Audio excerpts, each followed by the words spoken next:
As I said in my last video, I came up with more ideas for content in Dead Space, as the arguments the individual presented were laughable in my opinion. To give you an example of what I am talking about, here's a couple of his comments. Please tell me where you see people turning all the time. I'd like one example from the games. Any game that shows someone turning without the need for an infector. One example. I bet you can't. And for the second, then why are there still dead bodies right outside the marker chamber? Surely being that close to the source should have an immediate effect on the dead tissue, especially given how fast an outbreak happens. However, Helios already gave an explanation in an attempt to quell the need for answers, why certain pieces of lore don't make it into gameplay, only for the person in question to completely dismiss it, and call not just him, but others clueless to the lore and canon, which is ironic. But I don't expect everyone to understand why the games and the lore presented either within them or around them doesn't add up within gameplay. So in this video, I'm going to give my own explanation and reasoning to further add to this conversation.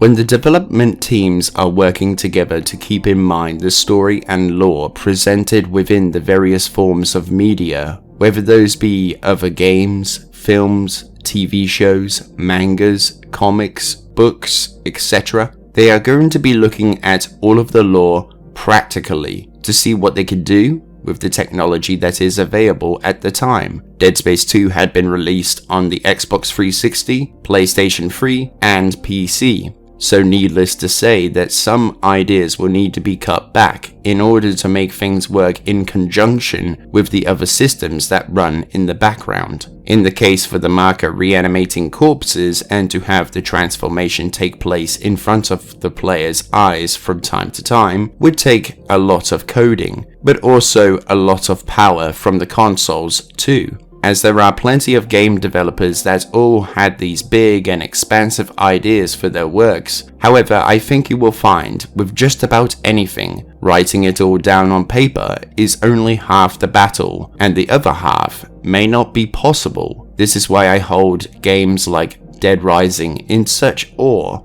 with what they were able to accomplish in that generation of consoles, as having hundreds of zombies present around the player and in the background would take up a lot of power on the console, along with having all of those entities all animated for different interactions within the world, as some would be chowing down on a severed hand, others just standing idly by, others scratching their neck, others moving around, some pursuing the player, and the list goes on. As well as other games doing the same, like in Assassin's Creed, having an entire city all animated and working in real time does take up a lot of power on the console, hence why when playing on the PC that you should make notes of the specifications that are required to run the game before purchasing, as if you don't possess the requirements the game may not function properly or won't run at all.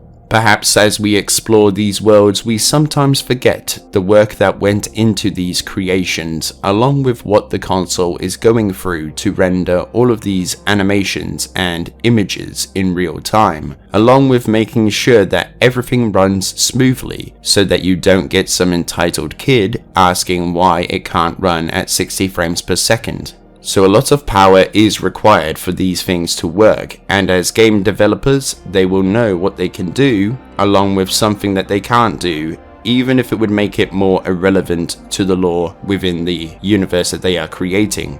However, Having about 5 or 10 or maybe even 20 corpses all transforming right in front of your eyes would issue out crashes and other technical difficulties like extreme lag, which is not a fun experience to be had. Having the marker infect bodies within gameplay probably was what they wanted to bring to the sequel. However, they probably saw that it would either take too long to code into the game, as Visceral were under a deadline. There is another reason as for why the developers didn't make the games law-abiding in regards to the marker signal reanimating dead bodies into necromorphs, but also a practical sense, which brings us to the next explanation, and that's law-abiding may not be fun. When in the development process, some ideas that would be later cut out may be used in testing. For instance, developers will create an arena to test out those assets to see how it may eventually play out in the final product. In this case, they probably saw what I imagine, with that being testers walking through certain areas that are littered with corpses and having all of them transform before their eyes, had told developers that it would be overpowering to players who play through these areas, especially new players walking through the twisted world of Dead Space. Imagine walking through these areas of the game, walking past corpses only for them to transform into necromorphs of different variations. That would bring about several jump scares, or resulting in players making the system useless by telling them that they can prevent it by dismembering the corpses, which is what people were doing in the first game, stomping on them so that they cannot be turned, so that they may be able to lower the threat presented to them.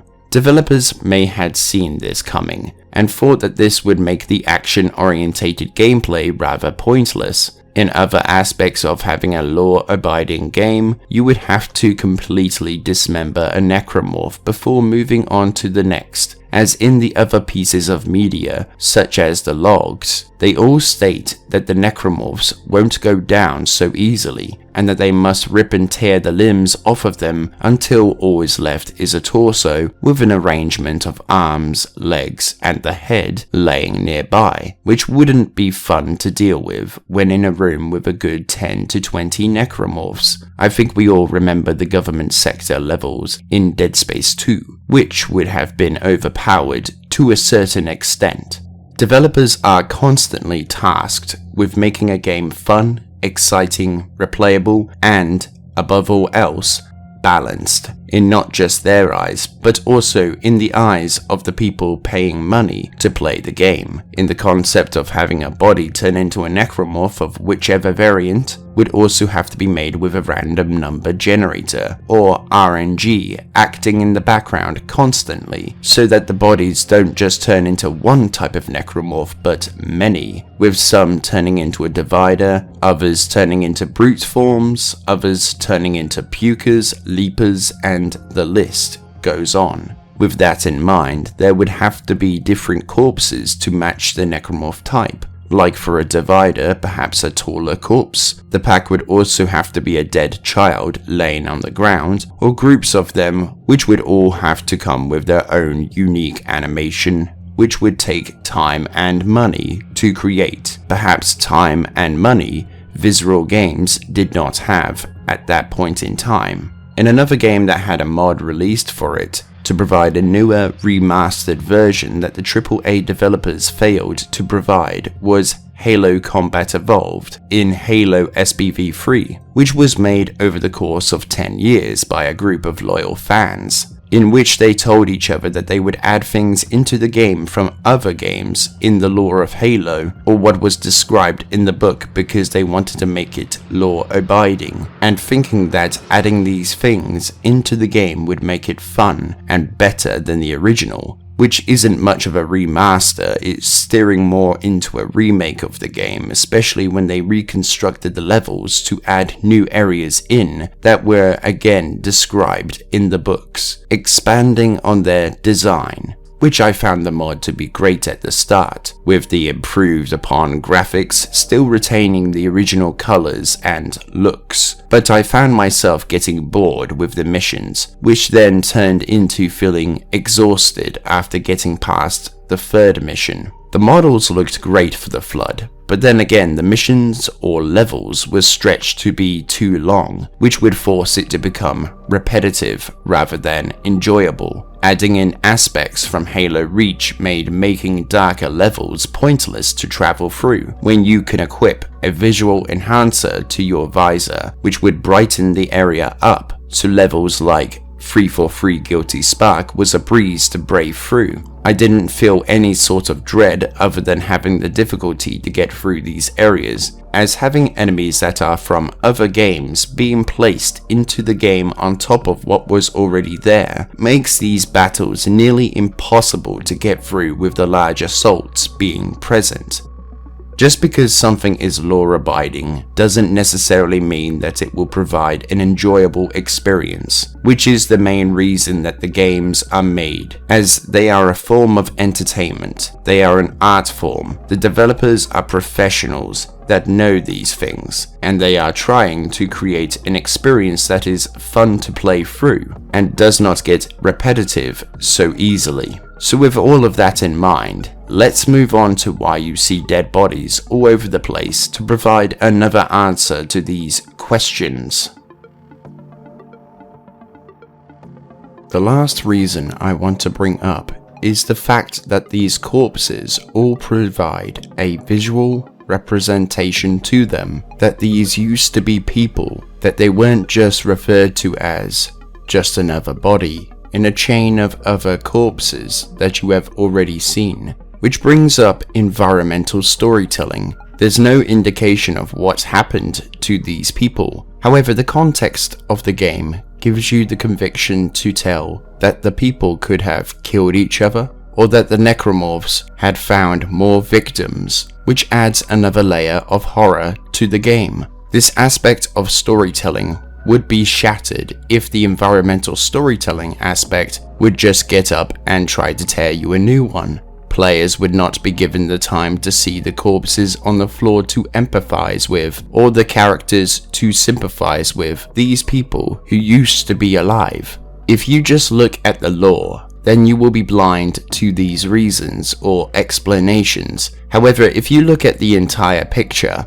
the gameplay restrictions in development made by the developers to retain the aspect of why games are an art form, a form of entertainment, and why games are still being made. There are always behind the scenes aspects to the lore of the games that aren't explained or that are a bit obscured to the average player's perspective. This video is to serve as an explanation to add to the conversation that was presented within the comments section of the Divided Lore video. There have been other comments by this individual that have sought to make my videos and this channel look bad by telling other YouTubers anything to further discredit what I do in these videos. And to that I say, keep it up, as everyone will see when they watch the videos of how wrong you are, as these videos are made for discussion and to be informative of the lore and story within the topics that are chosen to be talked on more. In the making of the video, I did want to go into further detail about what this person has said and done previously, but I feel ignoring the rants of the delusional character is the only way forward, and I am looking to be better than that type of behavior. With all that said, I hope you all did enjoy the video, and let's hope we can move forward and away from these negative thoughts. Thank you for watching. If you enjoyed, then hit the like button, comment your thoughts below, and have a discussion with the other viewers, and I look forward to hearing from you. Sign up to join the British Alliance today by subscribing and ringing in the notification bell, allowing all updates to receive notifications on all future content, whether those be new videos, streams, or random posts I ferry along towards you from time to time. And I will see all of you among the cosmos, and be sure to have a good one.